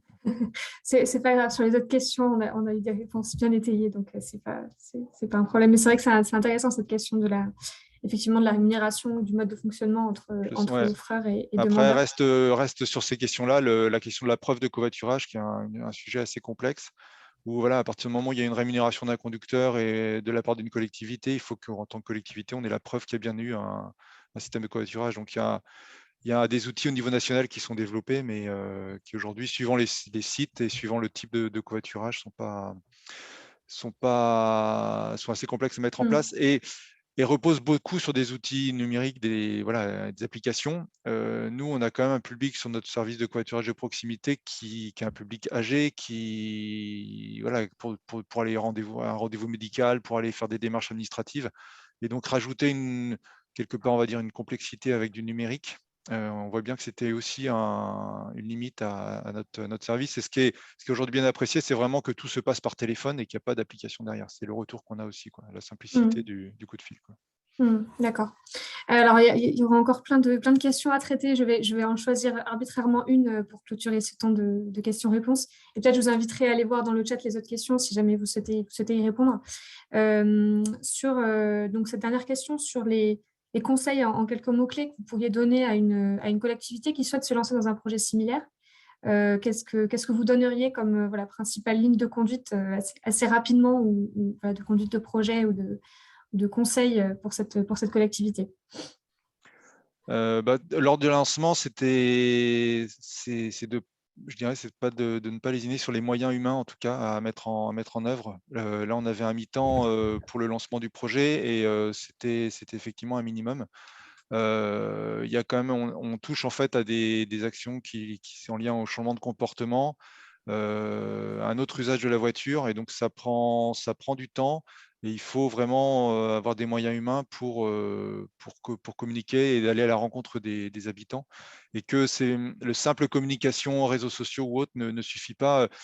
Lorraine de l'association EOP qui a fait toutes les animations sur le territoire, elle voyait bien, elle allait plusieurs fois sur les marchés, sur les lieux de vie, elle voyait des personnes une première fois qui se renseignaient, une deuxième fois ils prenaient le flyer, et la troisième fois ils s'inscrivaient vraiment. Il y a un temps de réflexion et un temps de maturation sur ces changements de comportement qui est important et qui nécessite d'être présent d'avoir des moyens pour humains, en tout cas pour aller à la rencontre des gens. Quoi. D'accord. Merci pour ce retour et ces petits conseils. Les deux dernières questions, c'était sur le choix la sélection d'EOP et comment vous en êtes parvenu à travailler en partenariat avec EOP. Est-ce qu'il s'agit d'une réponse à appel à projet, d'un marché public? Et puis la deuxième question, elle portait sur les modes de diffusion et de communication autour du service. Donc, vous nous en avez parlé un petit peu avec la mise en place de référents au niveau des communes, l'appui sur les prescripteurs, mais voilà, je vous laisserai peut-être répondre sur le chat oui, d'accord, à ces deux questions en particulier si vous le souhaitez, comme ça tous les participants ont pu avoir une réponse à leurs questions. Merci beaucoup pour cette intervention. Merci. On a 2 petites minutes de retard sur le timing, mais on est encore dans les clous. Donc après ce retour d'expérience sur la question du covoiturage de proximité, on a pu avoir un profil du territoire, la manière dont a été mis en place ce service avec le partage de compétences au niveau de l'agglomération des communes, avec l'appui sur un partenaire un petit peu pour effectuer la mise en relation et la partie mise en place du service. On voulait vous proposer un retour d'expérience côté élu. Une fois n'est pas coutume dans ce cycle d'animation, pour plus globalement aborder la question du travail sur les mobilités à l'échelle d'une commune métropolitaine. Et donc, je vais laisser la parole à Madame Viviane Aït-Taleb, qui est élue adjointe aux mobilités pour la commune de Béton, donc qui va nous présenter un petit peu son territoire et puis ce qui a été mis en place sur cette commune pour aborder la question des mobilités dans une perspective un petit peu plus globale. Oui, bonjour à tous. Donc effectivement, moi je suis Viviane Aït-Taleb, je suis adjointe aux mobilités également à la petite enfance dans la commune de Béton. Et donc la question peut se poser effectivement, qu'est-ce qu'une délégation mobilité dans le cadre d'une commune métropolitaine, puisque Rennes Métropole est notamment en charge de tout ce qui va être voirie. Donc voilà, mon témoignage va servir à expliquer ce qu'on fait et tous les chantiers qu'on peut avoir à mener malgré tout dans ce cadre et de quelle manière on peut intégrer de la participation, de l'expérimentation pour améliorer les mobilités, en particulier les mobilités douces. Donc, pour commencer, une rapide présentation de Béton qui n'est pas forcément internationalement connue. Donc, on est une commune à environ 10 km au nord de Rennes, intégrée à Rennes Métropole, qui est notamment en charge de la compétence voirie et également des transports collectifs. À Béton, on a la chance d'être desservi par le train. Donc, on a une gare, c'est la petite photo que vous avez au milieu. On a les bus métropolitains. On a également déjà une ligne de rêve, donc c'est le réseau express vélo, qui permet de rejoindre Béton et puis l'est de Rennes. On aura une seconde ligne de rêve dans les années qui viennent pour relier par la route principale de Béton. On est une commune d'environ 12 000 habitants. J'ai fait le focus aussi sur les enfants, puisque vous allez voir après dans le programme, au niveau des mobilités, on a une attention particulière sur ce public. Donc, on a 1400 enfants scolarisés en maternelle primaire dans les 3 groupes scolaires publics de la commune, ainsi qu'une école privée. Et on a également un collège avec 600 enfants qui y vont, alors des Bétonnais, mais également d'autres communes alentours. La ville de Béton est traversée du nord au sud par la voie ferrée et le canal. C'est important au niveau des mobilités, puisque ça va occasionner éventuellement des difficultés pour traverser ces voies ferrées et ce canal. Et puis, on est à proximité immédiate de la forêt à l'est, donc avec des opportunités de cyclotourisme entre canal et forêt, et donc des opportunités de mobilité douce sur ces axes loisirs également. Donc voilà pour la présentation. Donc le contexte notamment au niveau des dernières élections, c'était la volonté forte de promouvoir les mobilités douces dans un contexte d'urgence écologique. Donc là, il n'y a rien de très particulier, on en est tous là dans le contexte. Et également des enjeux importants sur le mandat au niveau des mobilités et des infrastructures.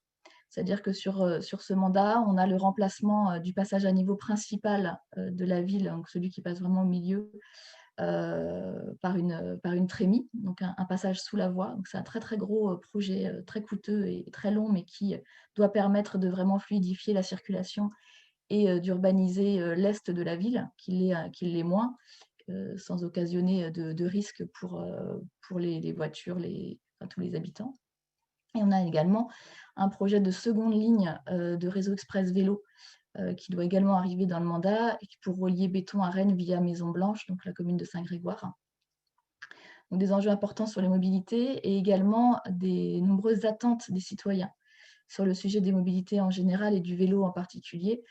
Ça s'est traduit notamment par un engagement avec la FUB, un engagement de campagne avec la FUB, donc la Fédération des usagers de la bicyclette, sur tout un tas d'actions que nous menons dans ce mandat. Donc, comment ça s'est traduit en début de mandat? Notamment par l'intégration d'une délégation mobilité et déplacement au bureau municipal, donc une des délégations que je porte. Et côté service, la création d'un pôle développement durable, aménagement du territoire, concertation, qui comporte la partie mobilité également, et auquel sera rattaché un référent mobilité qui est en cours de recrutement. Et donc, cette personne aura à charge les mobilités et également les relations avec Rennes Métropole. C'est-à-dire qu'en fait, elle existe déjà, mais pour l'instant, le pôle se constitue de cette manière-là en termes d'organisation.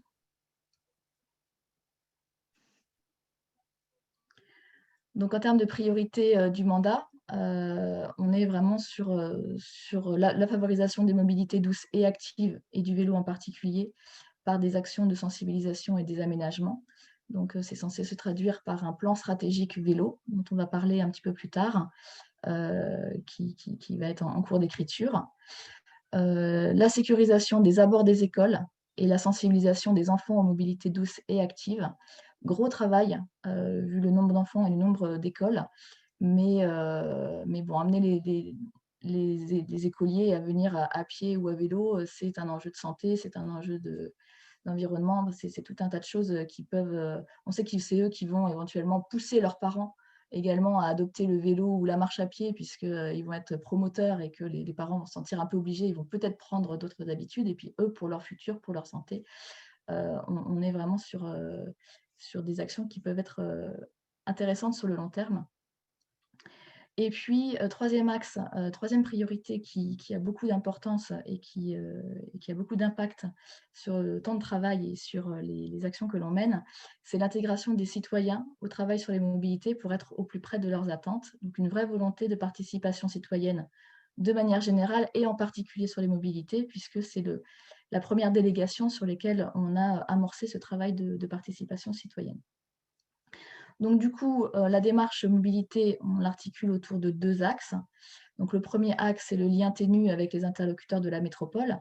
Alors là-dessus, je ne vais pas forcément beaucoup m'attarder, mais il s'agit d'être en relation avec les interlocuteurs de la métropole pour remonter nos priorités, pour remonter nos interrogations, nos demandes, et puis suivre les chantiers. Et donc, ça, c'est quelque chose qui se fait depuis 2017 et le fait que la reprise de cette voirie par Rennes Métropole, donc, qui doit se continuer, qui est un maillon essentiel, mais pas forcément suffisant, puisqu'au niveau local, on va travailler une démarche à la fois d'expérimentation et de participation citoyenne, qui pour le coup est uniquement locale. Donc ça s'est traduit notamment par la mise en place d'un conseil des mobilités en septembre 2020, pour intégrer les citoyens représentant les différentes typologies de mobilité au travail des mobilités. Donc, on a créé et on l'a passé en conseil municipal, ce conseil des mobilités, et on a convié des représentants soit d'associations sur différentes mobilités, par exemple des associations liées au cyclisme, des associations de randonnée, enfin voilà. On les a invités à participer à ce conseil de mobilité avec un représentant, ou également avoir des représentants d'usagers, par exemple usagers en situation de handicap, usagers, par exemple assistantes maternelles, qui ont des usages différents, avec des grosses poussettes, des enfants en bas âge. L'idée, c'était d'avoir vraiment un vivier d'une trentaine de représentants des mobilités qu'on puisse interroger, à qui on puisse descendre de l'information, qui soit relais et qui puisse aussi travailler sur les questions de mobilité sur le long terme. Et ça se fait en parallèle de la sollicitation ponctuelle des usagers sur des points précis, puisqu'on a aussi un deuxième volet de participation citoyenne qui va être d'aller interroger, d'aller communiquer au plus près des usagers sur des points précis, des travaux dans tel quartier ou une réflexion sur tel autre quartier, etc. Donc c'est ça que je vais vous présenter surtout, c'est l'expérimentation et la participation citoyenne. Donc tout d'abord la démarche expérimentale. Tout d'abord c'est être à l'écoute des problématiques, imaginer des solutions, on teste, et là on pérennise ou on abandonne. C'est important vraiment de se dire qu'on peut abandonner, hein, c'est pas parce qu'on s'est engagé dans quelque chose et qu'on y a mis du temps et éventuellement beaucoup d'espoir qu'on va se forcer à pérenniser à tout prix. Si ça marche pas, on abandonne. Donc, plusieurs exemples par rapport à cette démarche expérimentale. Au niveau des abords des écoles, assez vite, en fait, on s'est rendu compte qu'aux abords des écoles, on avait une problématique de mobilité qui était très forte, avec beaucoup de tensions, beaucoup de voitures, beaucoup de chaos, en fait, entre 8h20 et 8h30, hein, la garderie se terminant à 8h20, l'accueil des enfants commençant à 8h20 et les cours commençant à 8h30. En fait, sur ces 10 minutes, on a toute l'école qui défile. Donc forcément, pas assez de place pour les voitures, forcément de l'insécurité pour les piétons, les vélos. Et donc là, il fallait essayer de trouver une solution rapide et de préférence peu coûteuse pour améliorer les choses. Donc, en fait, l'idée, ça a été de se dire, finalement, si on double le temps de gratuité et qu'au lieu de déposer les enfants entre 8h20 et 8h30, les parents pouvaient déposer les enfants entre 8h10 et 8h30, matériellement, c'est comme si on doublait les places de stationnement et c'est comme si on apporte de l'air. Donc, on a fait cette garderie gratuite Pendant une année, ça a très bien marché, notamment par rapport aussi aux horaires des bus, parce qu'on a des bus qui pouvaient ne pas arriver au bon moment, et là, ça devient un bon moment. Par rapport au fait que sur une école qui est proche du collège, ça permettait aussi aux collégiens qui ont des horaires un petit peu différents d'accompagner leurs petits frères, leurs petites sœurs à l'école, de les déposer puis de se rendre au collège. Donc en fait, ça a été une expérimentation plutôt à succès. Donc ça a été pérennisé, et donc aujourd'hui, on est toujours sur un temps de garderie entre 8h10 et 8h20. La seule chose, c'est qu'il est gratuit pour tous, et ça permet d'apaiser ces abords des écoles. On a une deuxième expérimentation qui est beaucoup plus récente, puisqu'elle a eu lieu il y a quelques semaines. On a expérimenté une rue aux écoles sur un de nos groupes scolaires, pour qui la configuration s'y prête. Donc pendant la semaine des mobilités, donc la semaine du 16 septembre, on a mis la route à sens unique. Donc on a permis malgré tout aux voitures de venir, d'accéder au parking, etc. Mais tout le côté proche de l'école était réservé aux vélos, aux piétons. Et donc, c'est l'illustration numéro 2. Ça a vraiment permis aux mobilités actives de prendre toute la place dont ils avaient besoin, de se sentir bien. C'était très apaisé.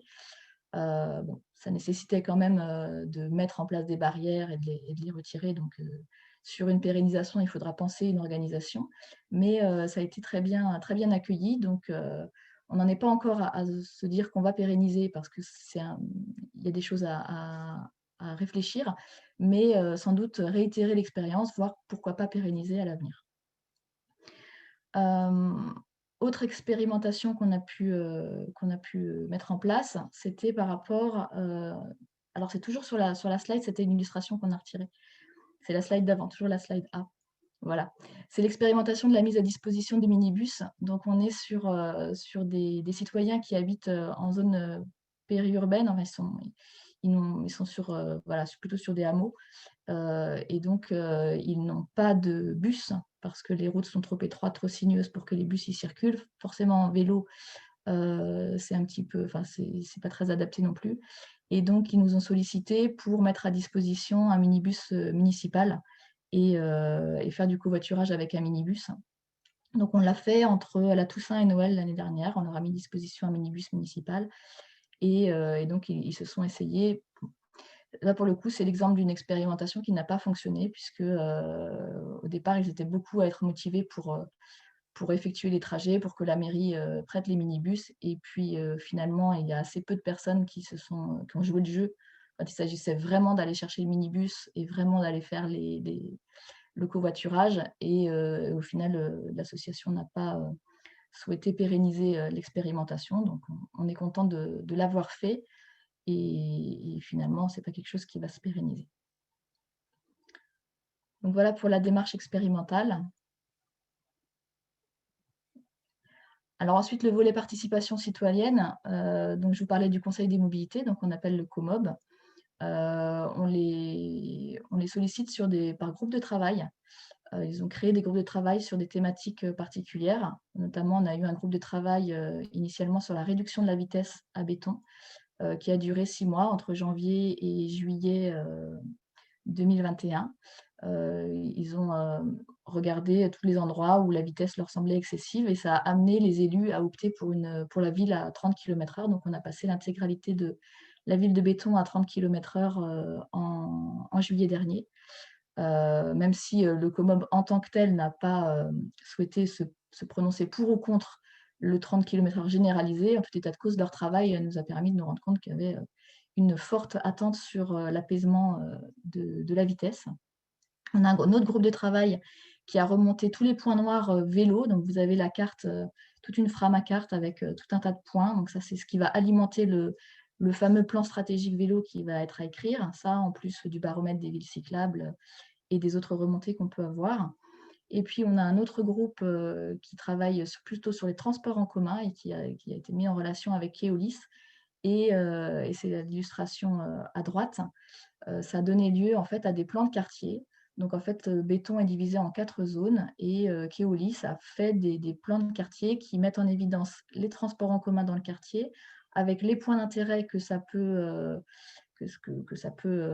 vers lesquels ils peuvent aller au-delà du quartier ou au-delà de la ligne avec des interconnexions, et également mettre en évidence des liaisons vertes.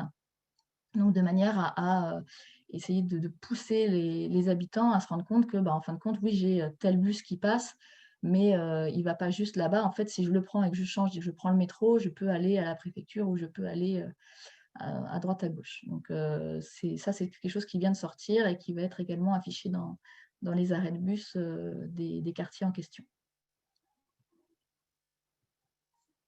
Donc ça, c'était pour la participation citoyenne côté COMOB.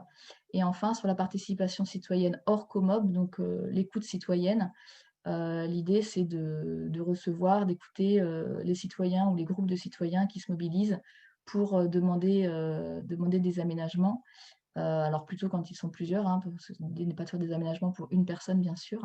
Mais par exemple, on a un collectif qui s'est mobilisé pour travailler en concertation avec la mairie pour l'aménagement, des aménagements doux du nord de Béton. Donc, on a pu, du coup, ce n'était pas forcément prévu, mais c'était une attente forte et c'était vraiment légitime. Donc, on a aménagé des voies cyclo-piétonnes sur le quartier de manière à ce que les habitants de ce quartier puissent se déplacer à vélo ou à pied. Et puis également des demandes, par exemple, la vignette à droite, qui émanait de citoyens qui nous faisaient part du fait qu'un nouveau quartier qui était en construction n'était pas bien relié en mode doux à l'école. Donc bien sûr, ça avait été prévu par l'aménageur, mais dans la dernière tranche de travaux, donc trop tard, puisque les habitudes se prennent dès le départ. Donc ça nous a permis aussi de pousser pour que l'aménageur aménage dès le départ une piste cyclo-piétonne qui permet aux habitants nouvellement arrivés de ce quartier de rejoindre l'école en mode doux.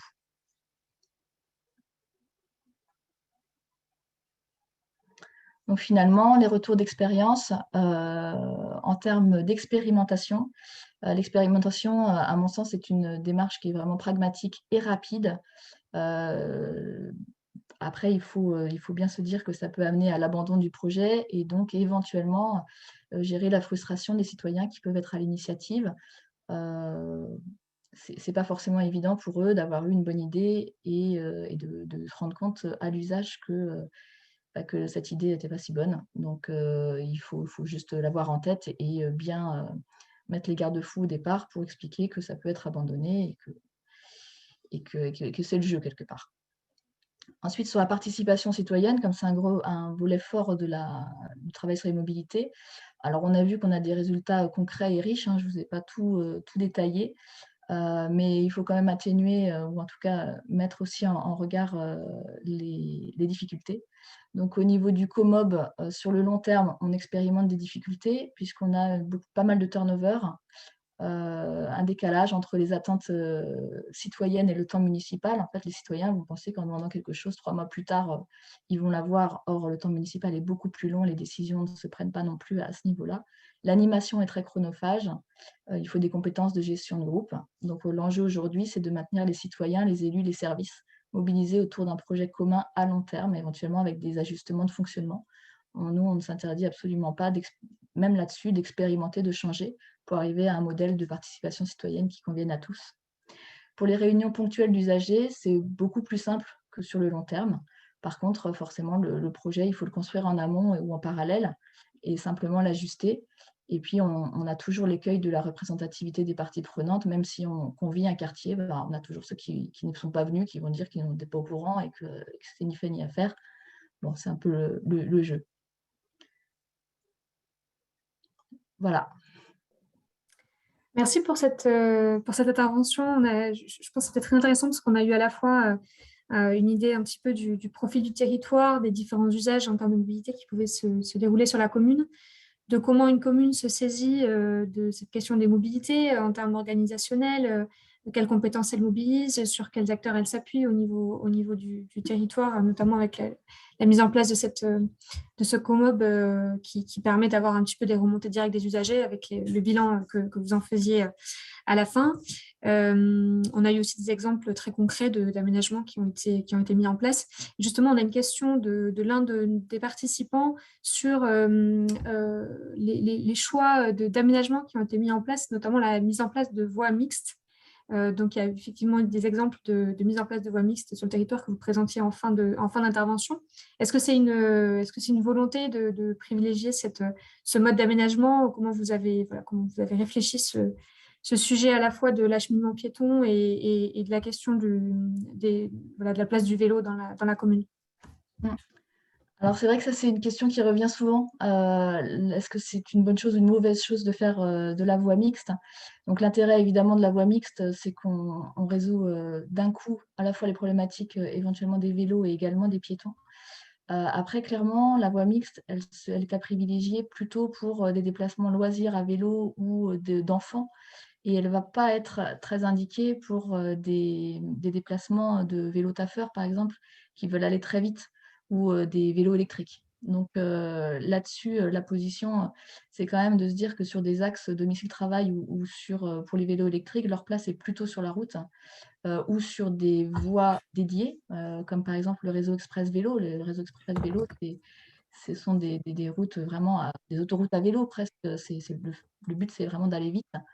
Tout ce qu'on a pu mettre en place en voie mixte, c'est plutôt pour de la promenade ou du trajet vers les écoles. Et dans l'absolu, ce serait l'idéal d'avoir des bandes cyclables partout, mais on est toujours contraint par l'arrêté du terrain, également par le volet budgétaire.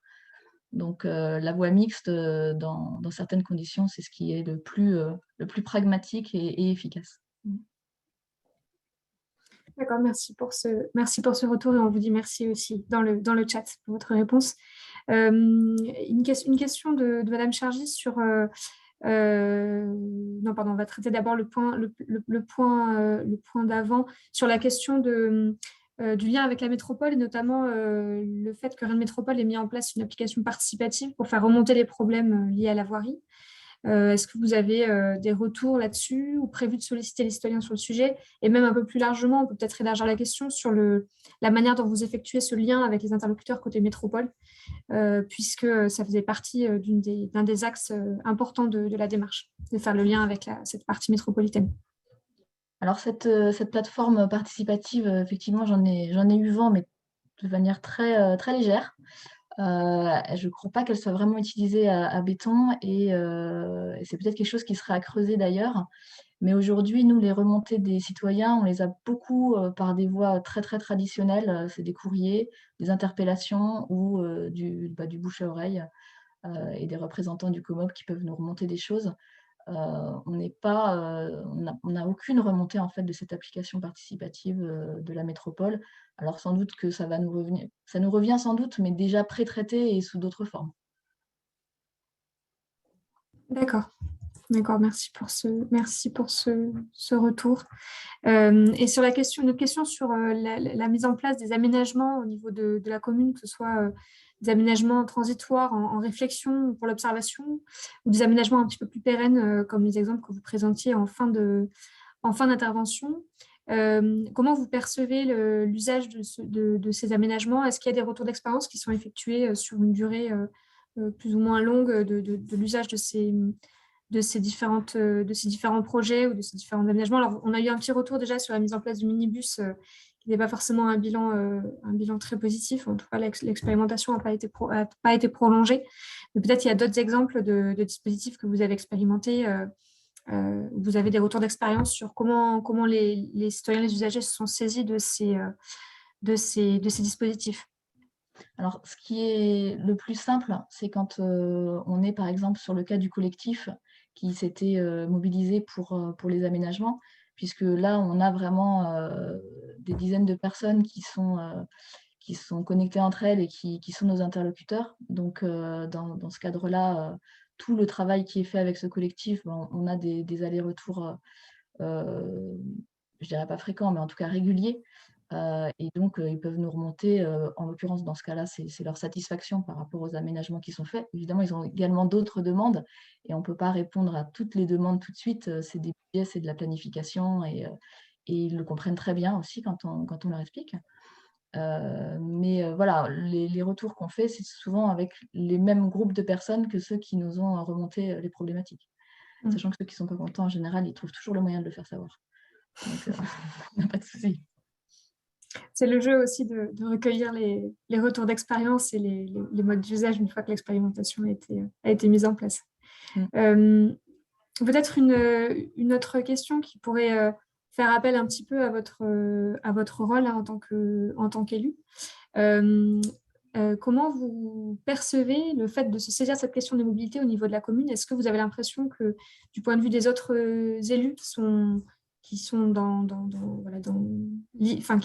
en lien avec ces problématiques de mobilité, est-ce que vous avez des difficultés particulières pour amener ces différents sujets, ou au contraire, est-ce que la question de l'aménagement au niveau de la commune sur les usages et les mobilités implique l'engagement d'autres élus? Comment vous percevez cet engagement côté la mobilisation par rapport aux autres projets municipaux?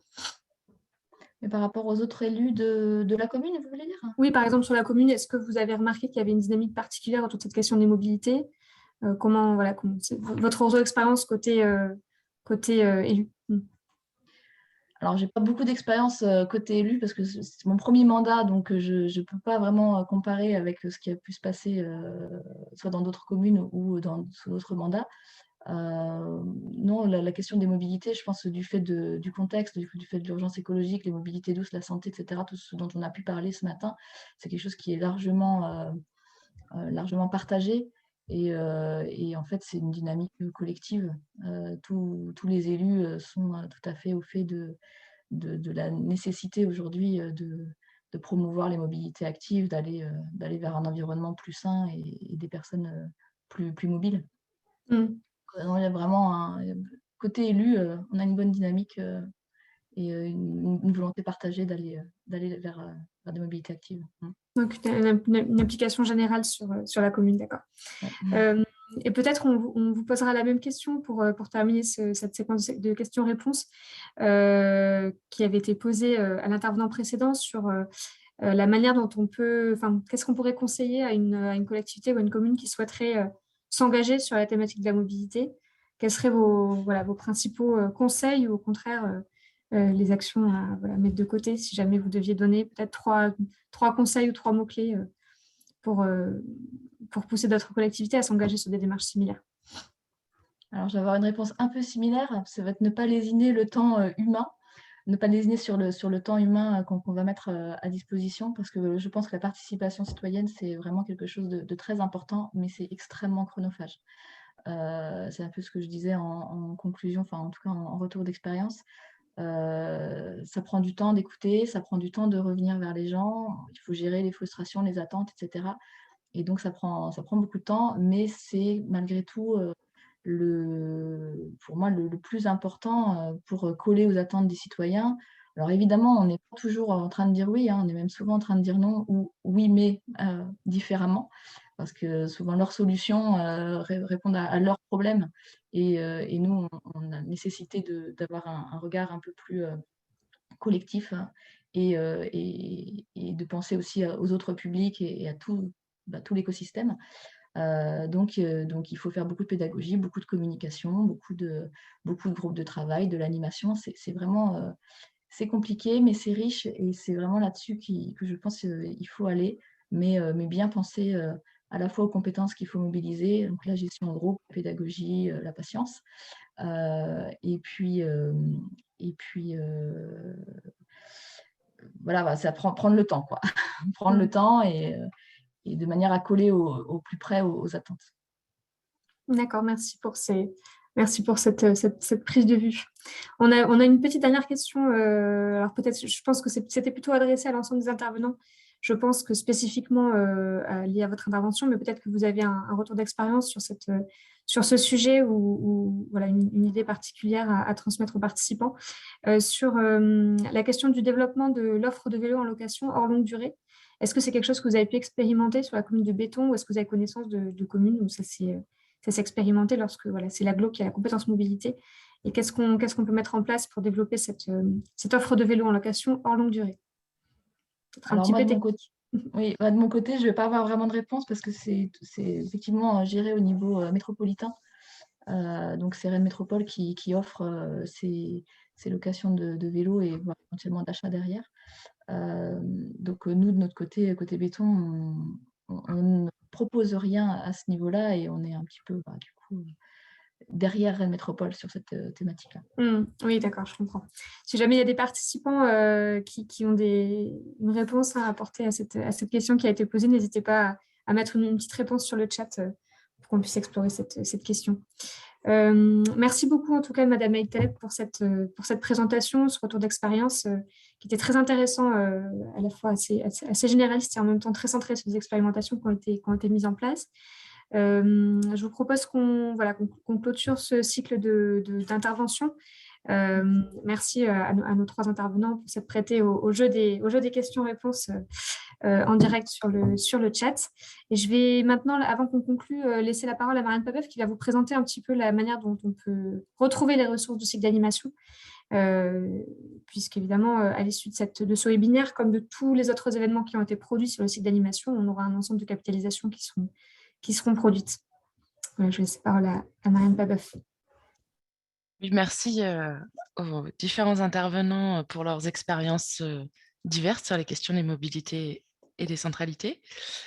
Le cycle des territoires innovent, on a la possibilité de regarder de nouveau les webinaires sur notre chaîne YouTube Les Territoires innovent. Et chaque rencontre fait l'objet d'une fiche de capitalisation, d'interviews, de différents éléments pour garder des traces de ce qui a été dit et avoir accès au support présenté. Toutes ces productions, elles sont sur une plateforme à accès restreint qui s'appelle Les Territoires innovent, mais l'accès est restreint juste pour des modalités pratiques. Et si vous n'avez pas encore accès à la plateforme LEAM Les Territoires innovent, il suffit d'envoyer un mail à lesterritoiresinnovent@bretagne.bzh pour demander à vous inscrire et vous aurez accès à toutes les informations parce qu'il n'y a rien de secret là-dedans.